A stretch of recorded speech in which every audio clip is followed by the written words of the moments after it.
This is Call of Duty Modern Warfare 2 2, the second Modern Warfare 2, or often known as Call of Duty Modern Warfare II. We're here taking a look at the game with Xbox Game Pass. So, yeah, it's finally available for Game Pass. You can enjoy the full experience. Be sure to like the video. Subscribing is great as well. And, yeah, we're here on Xbox Series X. So let's dive in and talk about the game and showcase just what it has to offer. So the game is split across a few different gameplay experiences. This is the cooperative mode, where you are working together, but there's also a campaign and multiplayer, which is kind of interesting. And we're just going to switch to first person, which is something I'm sure most people are aware of, and honestly, I'm not even sure why it wasn't third person, but kind of a cool little effect to show is that you can pivot between the perspectives at your, I guess, leisure in some of the options and modes that are available. So yeah, the core of the game, as I mentioned, is the, I guess, the integration of everything. So the campaign is following the events of Modern Warfare 2019. It continues with our squad, and it kind of it plays it sort of safe, if that makes sense. Like it's an okay campaign, but it plays it kind of safe. It doesn't really move things forward too much, and it doesn't really capture the same scope and excitement that the original Modern Warfare 2 did back in the day when it comes to well, basically the excitement, the global style of it. And yeah, that's kind of the single player there. It's not a bad setup. It's okay. It's decent. It's way better than what the third one ended up being, Modern Warfare 3 2. Yeah, it's kind of an interesting offering gameplay-wise, and something that you can dive into and enjoy over, I guess, what, 5 or so hours of gameplay. It's not a bad setup if you're looking for something to play solo, and if you've played 2019, obviously it continues those events. Then there is the cooperative modes. So that's kind of what we're playing here. So cooperative modes are kind of hard to describe. It's a couple players going out and battling against foes. Some are survival kind of things. Some are where you're going and attacking certain areas. And then it kind of expands past that. So it's a little bit more hardcore to sort of talk about this game at a certain point in time, because things have changed. Obviously, like, the Battle Royale is kind of gone. Like, Warzone has been changed to, like, Verdansk again, which is the more modern version at the time of doing this video, and it might change. If you're watching this way later, it might change again. And your co-op stuff's a little different too, and then there's also, like, raids, and the raids are basically more extensive co-op type stuff, where you do more serious layers of combat and challenge, so you may bid to go and tackle those scenarios if that is of interest to you as well. But the raids do actually require, I guess you would say, extensive cooperation and teamwork to get done. Like, you do need to be talking on microphones. I remember trying back in the day to do it non-mic'd, and it just did not work. They weren't really my thing, but it was something I tried out because, you know, it was a hot new part of COD. And they haven't returned, so I don't think they really hit off in terms of players being super into them, but I don't know. And then there's the multiplayer, which we'll be showing off in a bit here for sure, because obviously the multiplayer is a big part of what you would probably be going back to doing in playing this sort of game, which is interesting. So yeah, you do also have to really watch how you install everything.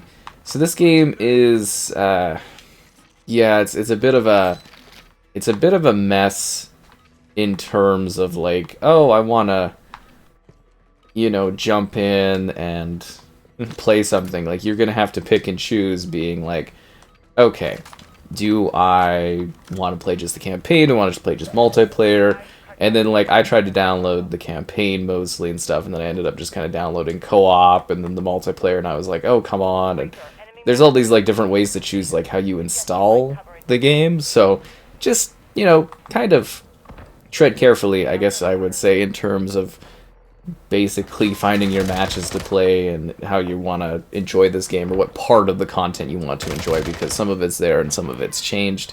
But let's switch over to the multiplayer. So this is the multiplayer portion of the experience. We're diving in after playing the cooperative mode, so we're going to dive in and talk about the online. So the multiplayer is split between a few different areas, again, not to be confused with the cooperative stuff. Basically, we have your traditional multiplayer setup. You're on teams, you're doing things like domination, headquarters, they even got drop zone in this. You know, team deathmatch, all the usual stuff that you would expect. And then there's also more large-scale multiplayer offerings too. Ground War, where it's 64 players, and there's like vehicles and things kind of going off with one another, and you capture positions. And then there's Invasion, which is a mix of real players and AI, and it's more of a large-scale kind of conflict deathmatch thing. So you might find the competitive casualness of that mode to be kind of interesting. Totally up to you, and just something to highlight as parts of this game. I actually quite liked the multiplayer part of this. It was interesting. There were some overpowered things, like the rifles were kind of ridiculous, and it was interesting, though, just like the weapon combos, the setups, the maps, the battles. There was some pretty cool stuff in this.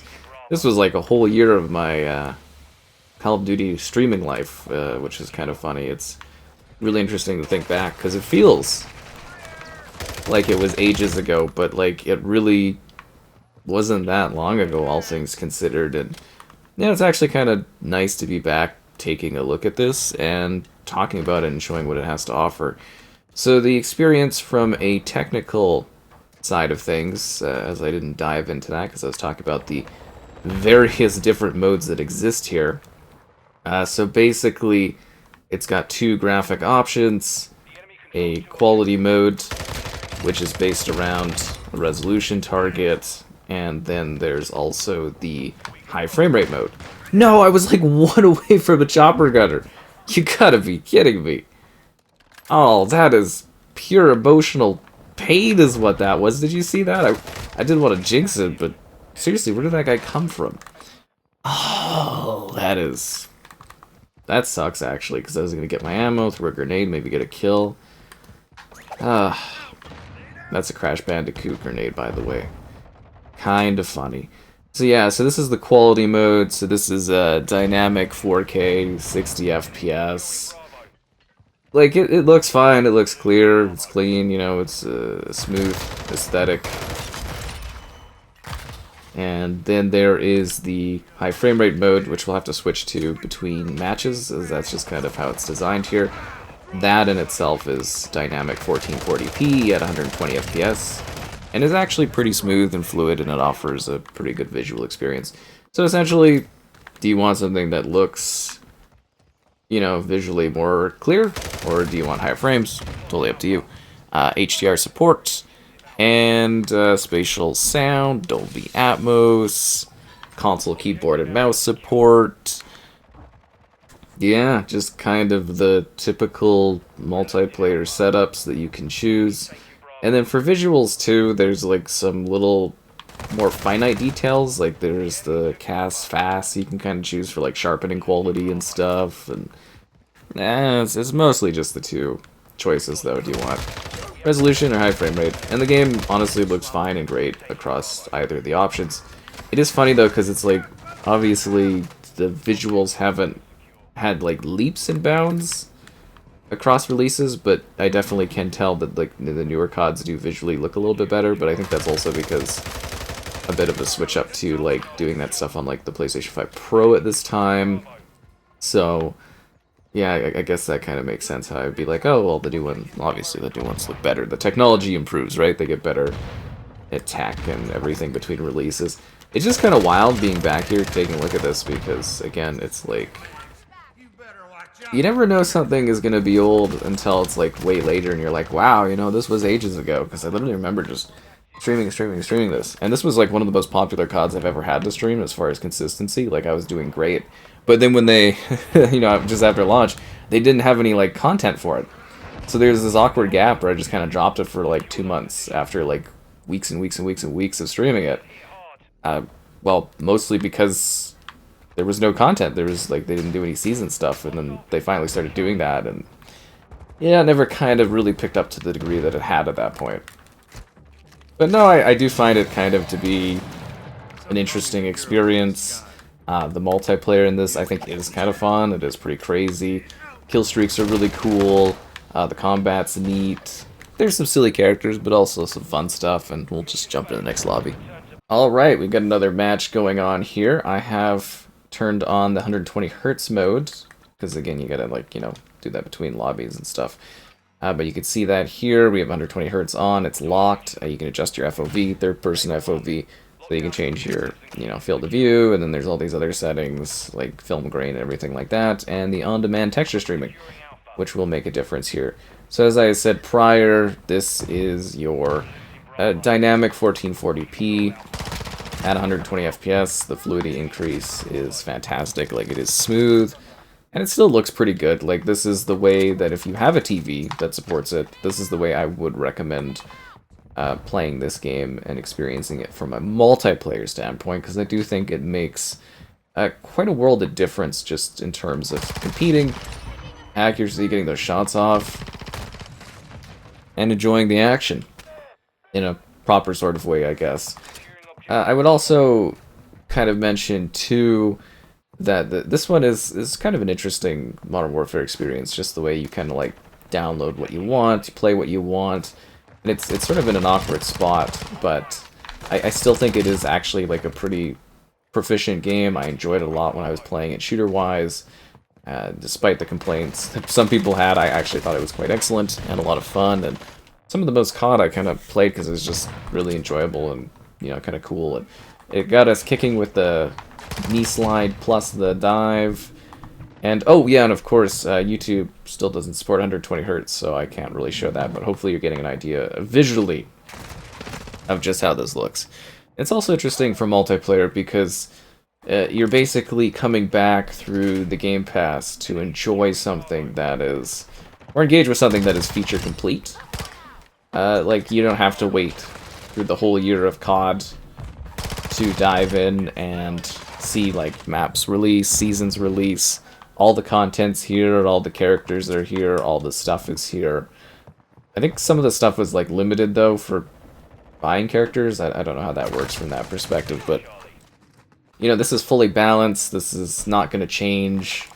The experience that you dive into here is the full experience of Modern Warfare 2 too. There's just nothing more to kind of wait for. So you do get, like, a large selection of maps. It's also interesting because if you play Modern Warfare 3 2, the games are so shared, if that makes sense. Like, a lot of the maps are literally carried, I think almost most of the maps are kind of carried forward into Modern Warfare 3 2. So if you played that one a bit, this one is kind of weird from that perspective because it's like you'll have experienced a lot of the maps and a lot of the content. That's why it's kind of weird that it took so long for this to get added to Game Pass. And it's also a strange choice too, because it's like, yeah, it's cool, you can play the campaign and, you know, the co-op and stuff's all kind of neat, but, like, it's sort of weird because it doesn't have as much personality because so much of it has been basically ported forward. Like, when a COD would come out back in the day, every single one of them was like a standalone experience. Yeah, they brought maps back, yeah, some features carried forward, but it wasn't quite like this, where literally, you know, the guns, the characters, the things you bought and stuff carried forward to Modern Warfare 3 2. So it is almost like a weird thing coming into this one and just kind of being like, oh, yeah, it's almost like a slow... It really is, to me, this is basically a slowed down version of Modern Warfare 3 2. Because I always said when I went and reviewed that one and covered that one, it's the same as this game Modern Warfare 3 2, but it's just sped up. Seriously, like, it's just literally sped up. And some of the, you know, weapon balancing and stuff and maps will be slightly different, but you get what I mean. That aside, you know, I think they did actually add some really cool levels, maps, and setups over the course and the lifespan of this game. I got some favorites on this one. So, certainly something to kind of recommend and, say, dive into if you want to play something that's a little bit different. But if you are coming from Modern Warfare 3 2, you're going to be like, You know, this is like basically the same sort of thing. So, yeah, definitely a bit of a weird one to have on the service, but I mean it makes sense because eventually they should all end up on the Game Pass. These guys camping this building, becoming a little problematic. I think this was also, I believe this is the first Modern Warfare where they started embracing the water on the maps. So some of the levels are more geared towards swimming, oddly enough, so they'll have like a lot of like really blatant water areas. Because like Black Ops, there's been water areas in that for quite a while, but Modern Warfare, they never really wanted to embrace the swimming stuff, and they kind of did for this one, which is an interesting choice. But yeah, no, I actually I find this to be a pretty fun and engaging multiplayer game. Like, it gets the stuff across and it does some different things. It's just whether or not you want to like kind of backpedal for something that is so like, you know, entwined, interconnected with something that came afterwards, because you can kind of sit there and be like, oh, a little bit of like, what's the point? But I think if you are coming in here and you want to play, I guess you would say the multiplayer or the campaign, you're really good there. And the multiplayer does have some little spots to it that are different, but I'll get to that in a sec. But the campaign is, you know, actually pretty solid and interesting, and it makes sense if you've played Modern Warfare 2019 or you've played Modern Warfare 3.2. You know, obviously this is the second one in that rebooted Modern Warfare setup, so I'm sure you'll want to kind of experience the full thing, so that's kind of nice. And then if you want to do the campaign, you just download the campaign, right? And that's available to you, which I think is nice. Or you can just do co-op, or you can just do multiplayer. And then the co-op's kind of neat from a perspective of working together to do some different missions. It's just some extra content. I mean, they kind of take some of the campaign stuff, and I don't know, it's a bit odd too. I could definitely see how it would be a bit odd for some people doing the co-op stuff, but it's just an extra mode. And then the raids, if you have a team, the raids I think can be interesting, but you do genuinely need to be communicating, talking to each other. Otherwise, you are going to have a very rough time doing those challenges. So just, again, keep that in mind, that they are not super easy going. And you will definitely need communication. But there's a few of them, and it provides a lot of extra content that I think you might appreciate if you are into that sort of thing. And then, of course, multiplayer, to wrap it all back around. It's got your traditional multiplayer that you can enjoy, a sort of slowed down version of Modern Warfare 3.2, because it came before that. Basically, I think it was like a lot of community complaints they just kind of adjusted or catered to for Modern Warfare 3.2, so you may be annoyed by some stuff, I don't know. I like the maps, I like the multiplayer, I like the shooting stuff in this. I quite enjoyed it. Have I moved past it into later releases and been like, yeah, okay, it is what it is? Absolutely, but, you know, it's still neat. And then if you want some large-scale stuff, you know, I think the whole kind of ground war is a neat evolution of the existing ground war, which was like just big multiplayer, and doing these large-scale, assuming you get all the players and stuff like that, these large-scale matches and battles where there's all these different vehicles and stuff going off across these large maps. That's kind of cool. And then, of course, the invasion mode, which is just a slight twist on that. If you want some more easygoing action with like AI to shoot, that's a choice too. I'm assuming most people just going to be playing some of either the campaign or some of this kind of casual multiplayer. And the beauty of it, I guess, to a degree, if you can get it to download the way you want, you pick and choose. Do you want to do just campaign? It's got teabagging, really? Oh, man. Do you want to do the online competitive multiplayer? Do you want to do some co-op stuff? You can download basically whatever you want, basically whatever you need. The choice is up to you and how you want to engage with things. Wow, that is quite a sight to see.